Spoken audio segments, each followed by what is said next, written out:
Shire dental clinic waa xarun caafimaad oo laga hirgeliyay gudaha magaalada Hargeysa. Xaruntani wax weyn ka tari doonta hay bulshada u qabto adeeg caafimaad. Waxa munaasabada xarig jaridda xaruntan caafimaad ka soo qayb galay maamulka xarunta, agaasimaha waaxda cusbitaalada ee wasaaradda horumarinta caafimaadka Somaliland. xildhibaan Naasir Cali Shire marti sharaf kala duwan ugu horeyn waxa si rasmi ah xariga uga jiray xildhibaan Naasir Cali Shire intii ay munaasabadu socod halka ka hadlay maamulaha xaruntan caafimaad Cabdi Xuseen Cali Shire isagoo ka warbixin marxaladihii kala duwan ee soo martay hirgelinta xaruntani waxaana hadaladiisi kamid ahaa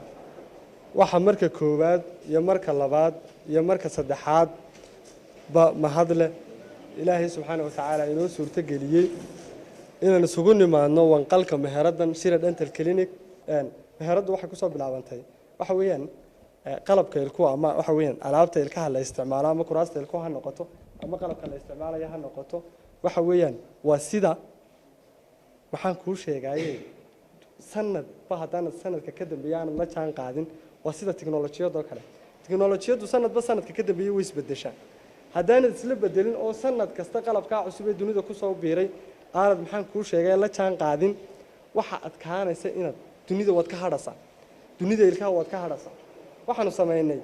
inaanu keeno qalabkii ugu dambeeyay ee maanta dunida ilkuhu isticmaasho ama dhaqaatiirta ilkuhu isticmaalaan ayaan dhakhtarka keenay waxaanu sameeynay oo kale maxaan ku sheegay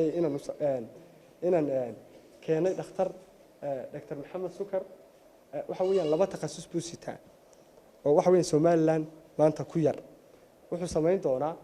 implant waxa la yiraahdo ameelka beerista ayuu sameyn doonaa hadii Ilaahay ka dhigo takhasuskiisa labaadna waxa weeyaan birta ilkaha lagu xiro oo qaabkii hore ka casrisan uu u sameyn doonaa hadii Ilaahay ka dhigo qalabka cusub ama qalabka ku cusub maxaan ku sheegay wadankan keenay waxa kamid ah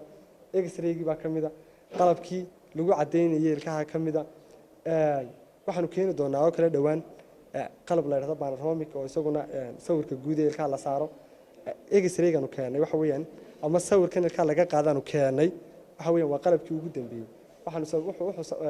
wuxuu soo bixi doonaa sida ultrasound kale ayuu soo bixi doonaa iligu computer buu ka soo baxaya marka sawirka la saaro marka hore film baa la nadiifin jiray marka kaana wuu soo kordhinay sidoo kale waxa halkaasi ka hadlay agaasimaha waaxda cusbitaalada ee wasaaradda horumarinta caafimaadka Somaliland waxaana uu yiri waxaan ogsoonahay xarumaha marka private ka la furanayo inay kaliya tahay inaga noqon marka Cabdi waxaan aad ugu dhiirigelinayaa isagoo aan ogahay inay xisaabtiisa ay ku jirto inuu ummadda isku wado oo ay qiimo macquul noqoto oo ay barkada wax ku jirtaa qiimaha hoose ay ku jirto tayadana waa muhiim quality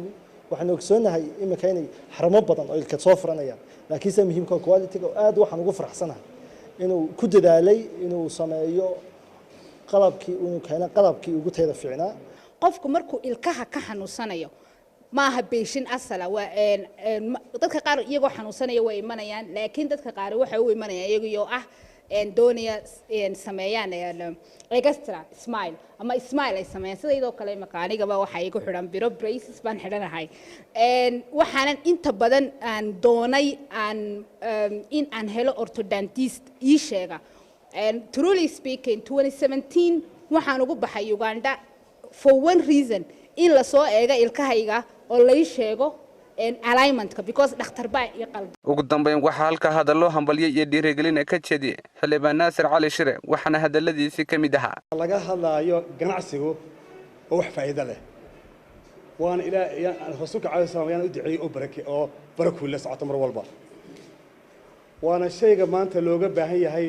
dadka dhalinyarada ah ee qaranka wax soo bartay iyo cid kastoo hanti leh inay ku dhiirato inay abuurto wax qarankan faa'iido leh dadkana faa'iido leh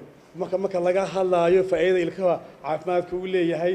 marka laga hadlaayo shaqo abuurka halkan ka dhici doona iyadoo muxuu ahaa hawlahaas oo dhan waan idinku hambalyeynaa Ahmed Maxamed Umar Ahmed dayax Bulsha TV magaalada Hargeysa.